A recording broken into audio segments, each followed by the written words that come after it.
जनसुराज को फैलाने में या मेहनत करके जनसुराज को मुकाम तक पहुंचाने में उनमें से ज़्यादातर लोगों के साथ जो हुआ है वो नहीं होना चाहिए। जो वादा हमारे नेता प्रशांत किशोर कर रहे थे, सही लोग, सही सोच, सामूहिक प्रयास, उसमें कहीं से वो खरा नहीं उतरे। कोई भी किसान जब बीज बो के हल जोत के किसी चीज़ का फल के बारी समय आता है तो उस समय आपका फल अगर कोई दूसरे खा जाए तो वो सबके साथ हुआ है। मेरे साथ ही नहीं, पूरे बिहार के नौजवान जो बिहार बदलने के नाम पे जनसुराज में जुड़ा था कि नई उम्मीद के साथ, लेकिन वो नई उम्मीद कहीं नहीं रहा। क्योंकि उन्होंने कहा था किसी दल से आए हुए नेता को मैं टिकट नहीं दूंगा, उन्होंने वो काम किया। दूसरा, उन्होंने कहा जो भी केस मुकदमा जिस पे होगा वैसे लोग को मैं टिकट नहीं दूंगा, आप उठा के देख लीजिएगा, बहुत से लोग पे दाग लगे हुए। तीसरा, उनकी जो थी 21,000 रुपया एक फॉर्म लेके भरने का, जो लोग भरे हैं उन्हीं में से हम लोग टिकट देंगे। वो भी लगभग 13,000 जनता ने भरा था, वो घट के 500 में भी मेरा नाम आया था।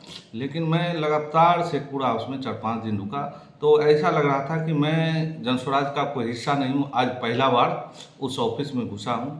कोई पहचानने से भी इनकार कर रहे थे, जो कि जनसुराज के लिए मैं लगातार अपने घर परिवार छोड़ के, बाल बच्चे को छोड़ के बिहार के हर जगह उपचुनाव से लेकर एमएलसी चुनाव में गया था। और मैं बार बार कह रहा था मुझे चुनाव लड़ने का मकसद नहीं है। अगर मेरे नेता ईमानदारी से काम किए होते तो मैं इस बार भी उनके साथ और उनके पीछे कंधे लगाता जो बिहार को बदलने में हकीकत में रख रहे हैं। लेकिन वैसे लोग को तो टिकट मिला ही नहीं, तो आप किनके पीछे ताकत लगाएंगे।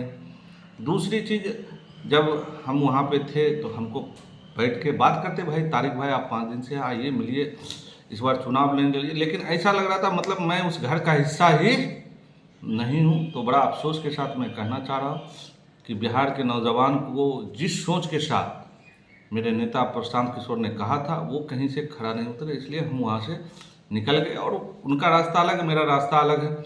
हम वही सोच रहे हैं जो बिहार को बदला। अंदर बांट का तो आरोप पूरे सोशल मीडिया पे है। एक एक कार्यकर्ता 50 लाख से 2 करोड़ रुपया तक खर्च किया है जनसुराज को खड़ा करने में। मेरे नेता कह रहे हैं कि हम खड़ा किए, मैं कहूँगा नहीं, ये 13 करोड़ बिहार की जनता खड़ा किया है। और उसमें अमीर से लेकर गरीब तक के लोग का हाथ है, क्योंकि हर कोई बिहार को बदलना चाह रहा था, उस हालात को बदलना चाह रहा था। बहुत ऐसे नौजवान थे जो नौकरी छोड़ के उस पार्टी में अपना खून पसीना लगाया था कि बिहार को बदलेगा तो हमारा परिवार बदलेगा। लेकिन उस पर हमारे नेता कहीं कंप्लीट नहीं हुए। आरोप हम क्या लगाएंगे? देखिए, आप अच्छे रहेंगे तो आपके साथ अच्छा होगा। अभी से ही उनकी जहाँ भी देख रहे होंगे प्रोग्राम हो रहा है या सभा हो रहा है, बहुत से जगह हल्ला गुल्ला, मारपीट, पैसे का खरीद बिक्री का बहुत सा आरोप लग रहा है। तो ये जनता, हम तो नहीं करें कि या कोई कह रहा है कि आरोप लगाइए, खुल के आरोप लग रहा है। बहुत से लोग को आरोप, हमारे यहाँ से एक मैडम थी, मेरी बहन थी, यहाँ तक मैंने कहा अगर हम तीनों में से किसी को टिकट दिया जाए तो मुझे कोई दिक्कत नहीं होगी। एकदम सही हो रहा है। उनको कलकत्ता से बुलाया गया, एक महिला के साथ कम से कम ऐसा दुर्व्यवहार नहीं करनी चाहिए थी। क्योंकि प्रशांत ने कहा था महिला का सम्मान और उनके हिस्सेदारी 40 टिकट देंगे। और जो चीज़ कहा, मतलब हम किसी दल से आए हुए लोग को नहीं लेंगे, नया चेहरा को देंगे। बार बार आप टिकट बंटवारे से पहले और बंटने के बाद 51 सीट बंटने के बाद भी उन्होंने, आप देखिएगा बड़े बड़े मीडिया चैनल पे 90% नए चेहरे होंगे। अगर 90% नए चेहरे होंगे तो तारिक अनवर अभी अपना नॉमिनेशन वापस ले सकता, नहीं तो बैठ जाएगा। नहीं, बहुत गलत हो रहा है। महिला के साथ साथ मेरे गार्जियन, उम्रदराज, मतलब जो लोग हम बोले ना, बहुत हमारे ऐसे दोस्त थे जो जॉब छोड़ के आए, प्रोफेसरी के जॉब छोड़ के आए, बिजनेस अपने दिल्ली बॉम्बे में कर रहे थे। लेकिन बिहार के बदलने में बिहार बदलेगा तो वैसे वैसे लोग को वो लास्ट समय में पूछ ही नहीं रहे भाई, मतलब वो अननोन हो गए। तो ये मतलब बिहार की जनता समझ चुकी है। जो लोग कह रहे थे हम लोग को पहले, हम लोग को समझना चाहिए था। और मैं क्या बोलूँगा, पूरे बिहार के 13 करोड़ के जनता के बीच ये मैसेज जा चुका है। जो भी इन्होंने वादा किया उस पर एक वादा में भी ये खड़ा नहीं उतरे हैं और आने वाला कल भी नहीं उतर पाएंगे।